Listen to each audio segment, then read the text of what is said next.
La història del Barça, segons Cracòvia. Capítol 2. El gran rival. El 1899, Joan Gamper va fundar el Barça, però només un any més tard naixia el seu gran rival, el Reial Madrid.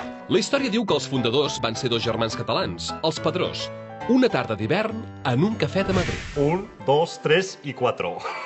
Ya está. La última ficha. Si no sacas un 1, gano la partida. ¡Uea! Te toca.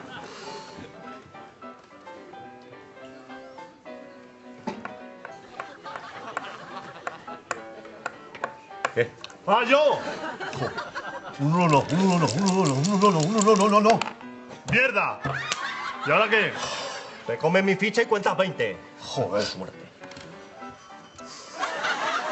1, 2, 7, 13, 18, 73, 47... Oye, el 20 venía antes o después del 2000. Dios, Dios.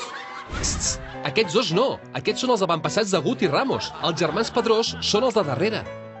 Ara, els dos catalans havien sentit a parlar de la fundació d'un club a Barcelona i van decidir que ells també fundarien un club de futbol. No pot ser que un suís passi la mà per la cara a uns catalans. Fundarem un equip de futbol i serem l'equip del govern. Així, si mai hi ha una dictadura, ens ajudarà a guanyar títols. I no formarem jugadors. Els fitxarem a cop de talonari, valguin el que valguin, perquè vegin que els catalans no som garrepes. Exacte. I així va ser com va néixer el Reial Madrid. Què et sembla si els diem a aquells dos nanos si volen jugar amb nosaltres?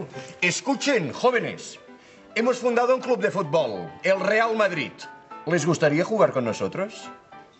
¿Tú qué dices, pavo? Venga, vamos a jugar al fútbol ese. Un verdadero placer. Un placer, caballero.